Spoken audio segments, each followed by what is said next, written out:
India और south Africa के बीच Kolkata test का नतीजा इंडियन क्रिकेट के लिए सिर्फ एक हार नहीं था, बल्कि एक ऐसा झटका था जिसने कई बड़े नामों को खुलकर बोलने पर मजबूर कर दिया है। यह सिर्फ 3 दिन या उससे भी पहले खत्म हो गया एक टेस्ट मैच नहीं था। यह उस सोच, उस प्लानिंग और उन पिचों पर भी सवाल था जिनके सहारे टीम इंडिया पिछले कुछ सालों में घर में लगभग अजेय रही है। लेकिन इस बार की कहानी पलट गई। दक्षिण अफ्रीका ने ऐसी पिच पर भारत को उसी के घर में मात देकर वो बहस फिर से शुरू कर दी है, जिसका जवाब अब इंडियन क्रिकेट मैनेजमेंट से मांगा जा रहा है। ये बात बिल्कुल सही है कि पिच बल्लेबाजी के लिए मुश्किल थी। गेंद कभी 2 फीट घूम जा रही थी तो कभी नीचे रह रही थी और कभी कभी काफ़ी ज़्यादा उछल रही थी। भारत की पहली पारी इस पिच पर पूरी तरीके से ढह गई और दूसरी पारी में भी उनकी हालत खराब रही। दक्षिण अफ्रीका ने इस पिच पर बेहतर खेल दिखाया और जीत भी हासिल की। मैच के बाद कई दिग्गज खिलाड़ी सामने आए और उन्होंने जो कहा वो टीम इंडिया के लिए बहुत ही बड़ा संदेश है। पूर्व कप्तान सौरव गांगुली ने इस हार को लेकर काफ़ी निराशा जाहिर की। उन्होंने कहा, भारत को जीत के लिए ऐसी टर्निंग पिचेस पर निर्भर रहने की कोई भी ज़रूरत नहीं है। उन्होंने उदाहरण देते हुए कहा कि टीम ने इंग्लैंड में अच्छा खेल इसलिए दिखाया था क्योंकि बैटर्स ने वहां बड़े स्कोर बनाए थे। गांगुली ने कहा, गंभीर को विकेट को गेम से दूर रखना होगा।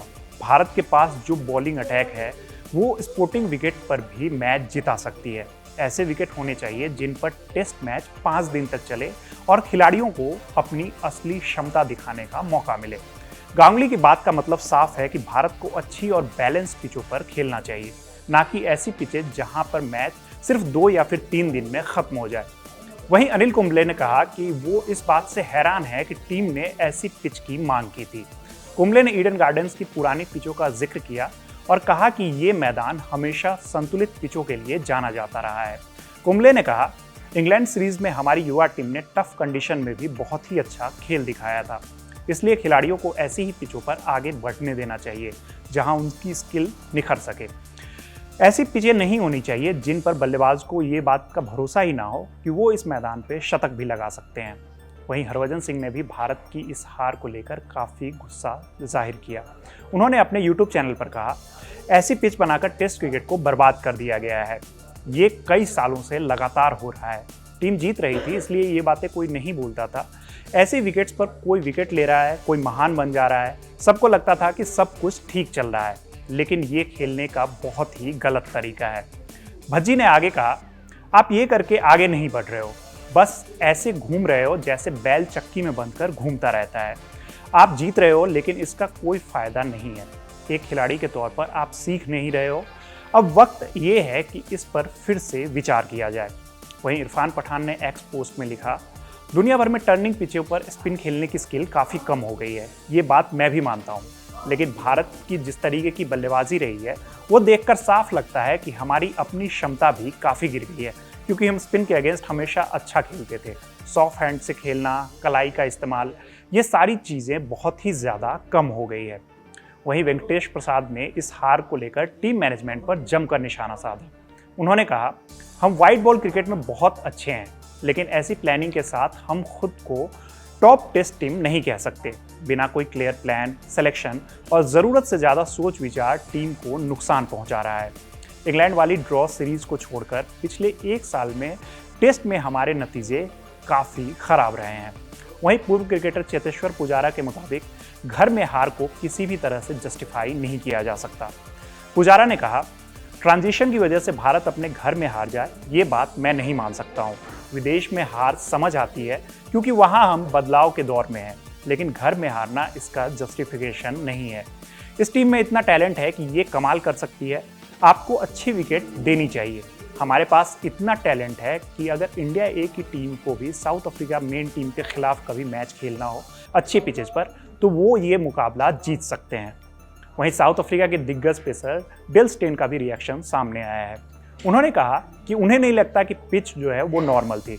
उन्होंने कहा, कुछ गेंद 2 फीट घूमकर विकेटकीपर के कंधे के पास जा रही थी। अगली गेंद स्किड होकर पैड पर लग रही थी और बल्लेबाज आउट हो जा रहे थे। ऐसी पिच पर बल्लेबाजी करना बहुत मुश्किल होता है। जबकि केविन पीटरसन ने पिच से ज़्यादा आधुनिक बल्लेबाजी की शैली पर बात की। उन्होंने कहा, आजकल बल्लेबाज बड़े शॉट, छक्के लगाना, स्विच हिट खेलना सीख रहे हैं। लेकिन इनिंग्स कैसे बिल्ड करनी है, मुश्किल समय में टिकना कैसे है, ये वो नहीं सीखते हैं। मैं कई खिलाड़ियों से बातचीत में शामिल होता हूँ, मुझे पता है कि उन्हें क्या सिखाया जा रहा है।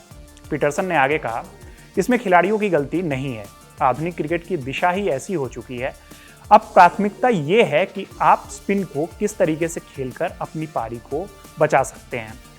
अब खेल का फोकस प्राइवेट इक्विटी और टीम मालिकों की कमाई पर है। सबसे बड़ी बात यह है कि इस मुद्दे पर कोई भी खुलकर बात नहीं करना चाहता, क्योंकि पैसे की बात कोई भी नहीं करना चाहता। लेकिन मैं ये बात जरूर करूंगा, क्योंकि यही आज की सच्चाई है। वहीं भारत के खिलाफ तंज कसने का कोई भी मौका नहीं चूकने वाले इंग्लैंड के पूर्व कप्तान माइकल वॉन ने कहा, अगर आप विश्व टेस्ट चैंपियन टीम के खिलाफ ऐसी पिच बनाते हो तो आप हारने लायक ही हो। दक्षिण अफ्रीका की टीम की जीत शानदार थी। वॉन का यह बयान भले ही छोटा था, लेकिन भारतीय टीम पर और टीम मैनेजमेंट पर यह एक सीधा तंज था।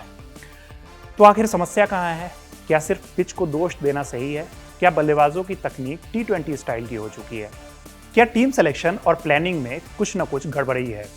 क्या ट्रांजिशन पीरियड को सही से मैनेज नहीं किया जा रहा है? कोलकाता टेस्ट ने इन सवालों को एक साथ उजागर कर दिया है। दिग्गजों ने अब अपनी बात रख दी है और अब बारी है कोच गौतम गंभीर और टीम मैनेजमेंट की कि वो इससे क्या सीख पाते हैं। क्योंकि गंभीर एक कोच के तौर पर टेस्ट क्रिकेट में कुछ खास रिकॉर्ड लेकर नहीं आ रहे हैं। बात ये कोच के तौर पर हो रही है। जब से गौतम गंभीर हेड कोच बने हैं, तब से टीम इंडिया ने 18 मुकाबले खेले हैं, जिसमें से सिर्फ 7 मुकाबले में टीम इंडिया को जीत मिली है। इसमें से भी आपको याद होगा कि न्यूजीलैंड के अगेंस्ट हम लोग 3-0 से घर पे हार चुके हैं। गंभीर के अंडर भारतीय टीम 9 टेस्ट मैच हार चुकी है और उनके 2 मुकाबले ही ड्रॉ रहे हैं। ऐसे में जल्द से जल्द टीम इंडिया को अपनी गलतियों से सीखना होगा। दोनों टीम्स के बीच दूसरा मुकाबला 22 नवंबर से गुवाहाटी में खेला जाना है। अब देखना होगा कि टीम इंडिया इस मुकाबले में कैसा खेल दिखा पाती है और जो प्रदर्शन टीम का रहा है कोलकाता में, उससे कहीं बेहतर प्रदर्शन कर पाती है या नहीं कर पाती है। क्योंकि ये टेस्ट सीरीज जो है वो वर्ल्ड टेस्ट चैंपियनशिप की फाइनल्स को ध्यान में रखते हुए टीम इंडिया के लिए काफ़ी इंपॉर्टेंट होने वाला है। पिछली बार न्यूजीलैंड के खिलाफ जो टेस्ट सीरीज हम लोग घर में हारे थे, उसका खामियाजा हमें वर्ल्ड टेस्ट चैंपियनशिप के फाइनल में ना पहुंचकर भी चुकाना हुआ था। अब साउथ अफ्रीका के अगेंस्ट हम लोग पहला टेस्ट मैच हार चुके हैं, रैंकिंग में भी हम लोग काफ़ी पीछे चले गए हैं। ऐसे में अब टीम इंडिया से उम्मीद है कि वो जल्द से जल्द वापसी करे। गौतम गंभीर से उम्मीद है कि वो पिच को लेकर पिच क्यूरेटर पर ज़्यादा दबाव ना बनाए और इसके साथ साथ हमारे प्लेयर्स जो स्पिन को ढंग से नहीं खेल पा रहे हैं, जो स्पिन के सामने लगातार फंसते हुए नजर आ रहे हैं, वो स्पिन को ढंग से खेल सके। क्योंकि साउथ अफ्रीका का स्पिन अटैक उस तरीके का नहीं है जिस तरीके का कभी ऑस्ट्रेलियन स्पिन अटैक जिसमें शेन वॉर्न हुआ करते थे, या श्रीलंका का स्पिन अटैक जिसमें मुथैया मुरलीधरन हुआ करते थे। वैसे नाम के कोई भी बड़े क्रिकेटर्स नहीं है, बड़े स्पिनर्स नहीं है। इसके बाद भी टीम इंडिया लगातार फंसती हुई नजर आती है। अब देखना होगा कि टीम इंडिया इसको लेकर क्या निदान ढूंढती है। मेरा नाम है रविराज, देखते रहिए कड़क क्रिकेट। धन्यवाद।